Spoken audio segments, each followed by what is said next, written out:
I will be dead when you read this salacious memoir. The good ego is a true friend who reminds us who we are. The bad ego wants to punish the foe who made us forget. Smart living is good editing.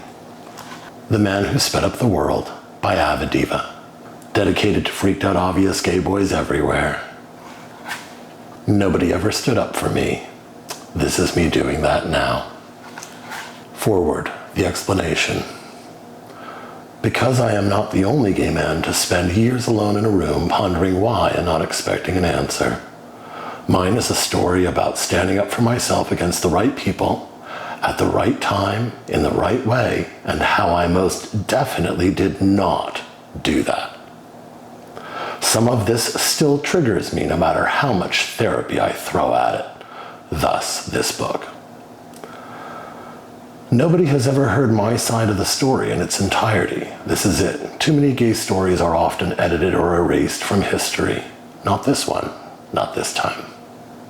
I'll start at the beginning and go in order of how my life unfolds. The names will not be changed to hold those particularly disrespectful trespassers accountable.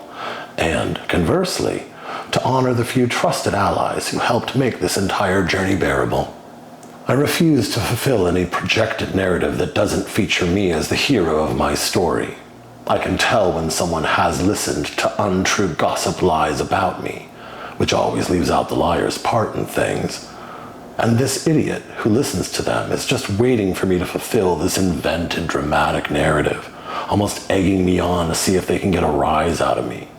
So the bad stuff people make up about me can be true, and they can relax and go back to thinking they're better than I am again. My externally curated inner rage, my gay PTSI, the heavy, loud voice of my past, always intends to blast the people who hurt me with harsh language, rehearse hurled responses to imagined confrontations that never come to pass. This is just a bunch of swallowed poison disguised as karmic wishful thinking. Not one bit of this is real or true or helpful to anyone in any way. This is all in my head, intentionally driven deep into my heart by outside toxic, insecure animals. Shadow beasts, incapable of greatness. Envious peasants. But they were just children. They didn't know any better. So am I, just a child. Because I am so young as so much of this forms and cools, I have no idea just how much damage is done. After a while, it seems very natural to always account for, to always factor in, this imaginary enemy my subconscious willingly hosts. I become a master at functioning well and still produce through self-sabotage. I stand in my own way. I stand in the way of my joy, not my success. Over and over again. Whenever I experience joy, somebody quickly shits all over it. So I stop believing I deserve joy. Slowly over time. True friends help me find my way out. Frenemies merely point this out again and again. While true enemies see it and quietly laugh. They're not keeping quiet because they think I can't do it. They're quiet because they know I can. And they have no intention of helping. I begin to think of the world as a reality show crew that can't get involved with me unless my life is in danger. As a gay kid growing up in the 80s, just became completely obsessed with Madonna. I couldn't focus on anything or anyone else, and she became this pilgrimage for me. She became my destiny. Her and Janet Jackson, one after the next, I just knew that I belonged there doing that with them. I knew that I wanted to do that. I wanted to be a part of that, and I knew that I could. I didn't know exactly in what way. I wanted to be a music video director, and I ended up being a music video editor. In some ways, being an editor and having evolved that way allowed me to spend the quality time I wanted to spend with my clients that I didn't even know that I wanted to spend. The director doesn't always sit with the clients for night after night, week after week, sometimes month after month in an edit, and the editor does. Sometimes the director only sees them on set and then a little bit in the edit for changes. I got to sit with my artists for a long, long time, and I might not have gotten to do that if I were the director. Also, I might not have gotten to work with them as often as I did. As an editor, I'm interchangeable, and I can tag myself onto someone else's thing, and I can make someone else look good, and I can fit into a whole bunch of different directors, and versus being a director who's only going to work with a certain roster of artists in their career. I got to work with, I think, a much broader spectrum of artists because I was an editor. I love being an editor. I love the process of editing. I can't wait for the editing. When I'm shooting something, I'm directing something, I'm still like, oh, that part in the edit's going to be great when we do that or that. I knew I had to get to Madonna, not in a psycho crazy fan way. She's incredible. I love her process. I love everything that she's about. I just knew that I wanted to work with her. I knew that I wanted to create with her. I just knew that it would be really fun. I would stalk her in the 80s. I would leave suburbia, my mother's Subaru Turbo, drive into Manhattan, circa 1988. I was about 17. Ended up at Patricia Field's, which was a store then. They had the coolest bags, and I would cover my books at school in the Patricia Field bags. They were purple and blue. Steven Sprouse type drawings. I don't know, I think Steven Sprouse might have even designed them. At Patricia Fields, I overheard Cody Ravioli, who was this incredible New York social, this incredible person. You can Google them, Cody Ravioli, C-O-D-I-E, Ravioli.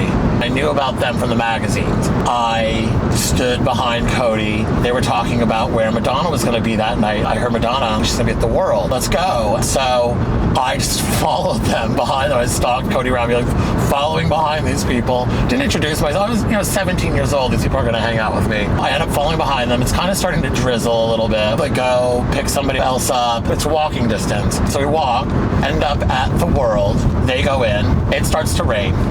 There are two drag queens picking people to go into the club. Madonna pulls up. She goes in with her entourage. And I'm like, son of a bitch, she's in there, and I'm not, and I need to get in there. It's raining, it's downpour, I'm drenched, soaking wet. Finally, at just after 2 in the morning, one drag queen, she's like, come here, baby boy. She grabs my hand, she puts 2 black X's across my hands in black magic marker and says, you can go in, have fun. So I went in, I see Madonna, and she's dancing in this circle of men wearing black that are creating a circle around her, and she's inside of it dancing by herself. This incredible moment. I want to be creating with her. I want to know her. I want to do the whole thing. I set off to do just that, and I did multiple times with both Madonna and Janet Jackson. I worked on many videos with both of them. It was an incredible journey. From the very first big video I did, no agent, no manager, no producer, no sales rep, no website. I had a show reel. No one asked to see it. I had an incredible show reel. People would steal my show reel, literally try to steal my edit of my show reel, my music. My AVIDDIVA show reel is stolen. About a year or so later, I get a call from Marjorie Bach at BitMax, Nancy's business partner.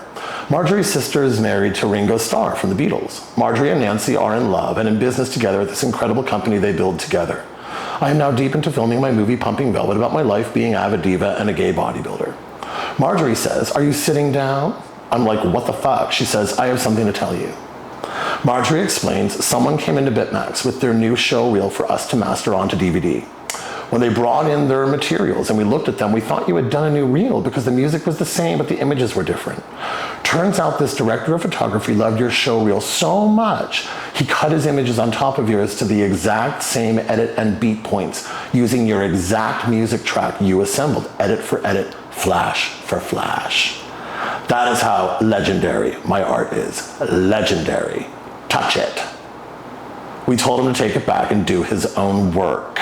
No one ever asked to even see that. It was just word of mouth. My work was so famous. I went from client to client, job to job for 25 years. So I never really paid attention to social media. I did, and I tried, and it wasn't fun because I'd post about my work. Can't post the video with the music because it gets taken down right away because all my videos are super famous MTV music videos. This became incredibly not fun.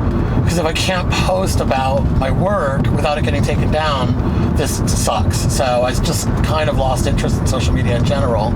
So this is my attempt at putting myself out there, having my story be out there. For 25 years, basically more or less, I went from job to job, client to client, word of mouth, that when that run finally did evaporate in lockdown in 2020, It was fragile at best by the end. It really was, because I had eliminated certain people that I didn't want to work for anymore, and I thought I held on to the right people, and turns out that I didn't, and that was really heartbreaking for a really long time. I wrote my memoir starting pretty much during the lockdown. I'm sure I'm not the only person that started, the writing project during the lockdown, but I finished my writing project, and I realized it's a book that can only be released after I'm dead and gone. There was no fun in writing a book that I could sell, because I had to take everything out of it, and there's no fun in that. So for 25 years working with the most famous people on the planet, you can imagine I have lots of really good stories, and I want to be able to share them wholeheartedly. My memoir is called The Man Who Sped Up the World. Nick Knight shot the cover photographs for the book in December of 2019. When I'm dead and gone, when I'm unalived, then it can post as a PDF for free online, and everyone can just download it and have at it and read exactly what happened and full names, and I don't give a fuck. It was difficult to write my memoir, something that I could publish while I was still alive. There's just too many stories and too many little things that people would have an issue with or not want to get out or whatever, and unfortunately it's my story, and it's things that happened on my journey or to me, or things that were said or done. Some of them were fine and benign and not a big deal and sort of cute or whatever, and some of them are horrifying. I do want to hold people accountable, and as much as I'd like to sit on the internet and spout the first and last names of everybody who ever fucked me over, this is what they did, we live in a world where people are just gonna come for you if you do that, and if I'm dead and gone, you can't do anything to me. And so that's how I've chosen to share the truth of my true life story. It'll be after I'm dead and gone that you'll get the full picture. I'm dead, I'll use whatever words I please, howsoever I choose. Fuck you all. That's page 33.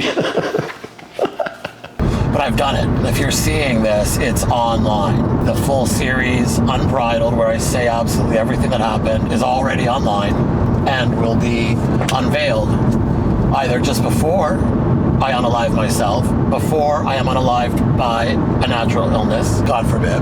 If I know when I'm gonna die, I'm gonna post it in advance, maybe like the week or two before, so I can see everybody lose their minds and freak out. It's not a lot. It's a good 10 things in the book where you're like, really? Shut up.